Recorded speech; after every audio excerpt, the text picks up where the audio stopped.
Wow, this rocket pretty much has basically everything. I mean, at this point, it can basically just completely redo your house, make you some new furniture, repaint your figurine dolls here, and you know what? It might be able to come back from the grocery store unlike your father.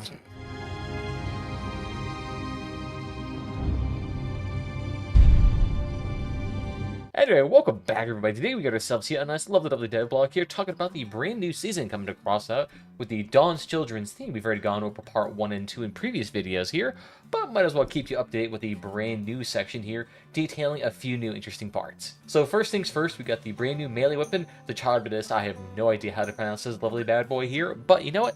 Looks faint. Looks like a, strangely enough, actually like a almost robotic limb you would see from like a post-cyberpunk world. But you know what? I guess that's probably what they're going for here. But it's an interesting little weapon here because it's still a melee weapon. However, most melee weapons you kind of think of as ram into a vehicle as hard as humanly possible and try to deal a lot of damage. However, this weapon is a bit more delicate, does not have the durability to actually survive a large impact. So a weapon like this is more or less meant to actually be like a grazer, something you actually walk up to a vehicle and gently touch into.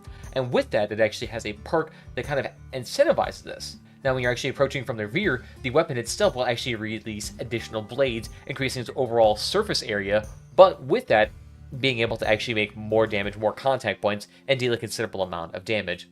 The only downside is I don't know what the actual rest of this actually means. They're saying, even after the condition is broken, the additional blades will continue to deal damage over the large area for a while longer. So does that mean the blades themselves that spawn out of the weapon, pop out of the blade and stick to a car and deal damage, allowing you to deal damage and then kind of do like a hit and run-esque thing? Or do you still have to maintain connection with the vehicle, but after the perk ends, it still does that increased surface area damage?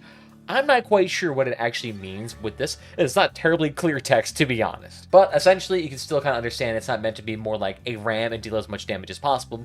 More or less try to be like a gentle glide by and then run away. So it'll be an interesting little dynamic change on these nice lovely weapons here, making it more similar to that of like a shotgun where you'd go in, unload your load, and then just immediately scoot away. So this is going to be kind of similar to that. Beyond that, here we got the Mars rover mounting bracket here, which is actually kind of a good little thing because I do love these more space age looking materials. Plus the fact that it's a more of a mounting racket, definitely going to be really nice and aesthetic for a lot of people who are trying to mount weapons above their car in a very almost military-esque looking way. So all for that. And then beyond that, the actual bad boy here, which also want to note that this is a relic weapon that is not coming with the season battle pass, but is more or less just coming to the base game itself. So I'm always a big advocate for more weapons and more things coming to the base game itself, so the game continues to receive development. The only downside is that this is a relic level, rocket launcher here, so it's incredibly unobtainable here. Now the benefit is that most likely you'll be able to mount 2 of these on your car, so it won't be as absurdly expensive as the relic machine gun that you need 4 of them, which is, a couple $100s. But either way, what is this nice lovely RL9 Helicon? Well, essentially, it's very similar to the Waltz. However, it varies in a few different ways. So, for one, each little projectiles here are different. It fires 3 salvos every time, but one is armor-piercing, one is incendiary, so that will heat up your car and deal damage over time, and the third one is explosive, blowing off armor bits, which is going to be interesting if it goes in that order, because you don't want your incendiary round to come after the explosive bit in a way, because I want the overheated parts to stay there and continue to receive damage. But at the same time, I can kind of see it working both ways and benefit. Since that when the actual explosive one comes in, those heated parts receive a lot more damage and are more likely to blow off. So I can see this weapon being very good at dealing a large amount of damage, being able to strip away a lot of armor, or being very good at getting rid of a lot of sort of weapons, being a very good weapon strip. Plus, that's actually not its entire perk either. That's just the characteristics of the firing itself. The actual perk itself is that the rocket launcher, depending on the distance traveled and the airtime, it'll actually increase the damage, impulse, and blast radius of this.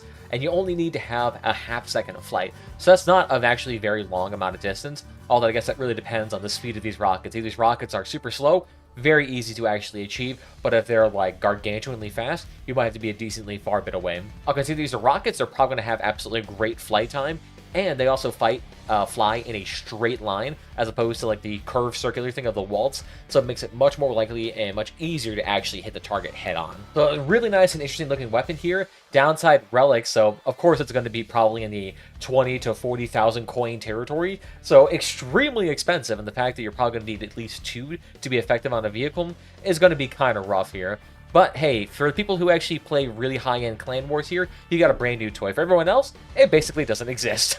So what do you guys think about this nice, lovely little weapon pack here, armor parts, and the brand new melee weapon? Are you all a big fan of it? Leave your comments down below. We'll go create a little discussion. But beyond that, I want to thank you all for joining me this evening. Feel free to follow what platform is your favorite. We got that YouTube and that Twitch, as well as Twitter and Discord if you want to get notified whenever I go live, as well as join the community and have some fun in a little chat room. Beyond that, I want to also encourage you all to go ahead and feel free to join that little follow button down below on YouTube, only starting at 99 cents, which is absolutely fantastic little deal here to get yourself a lovely emo pack, as well as just support my creative endeavors. Who knows?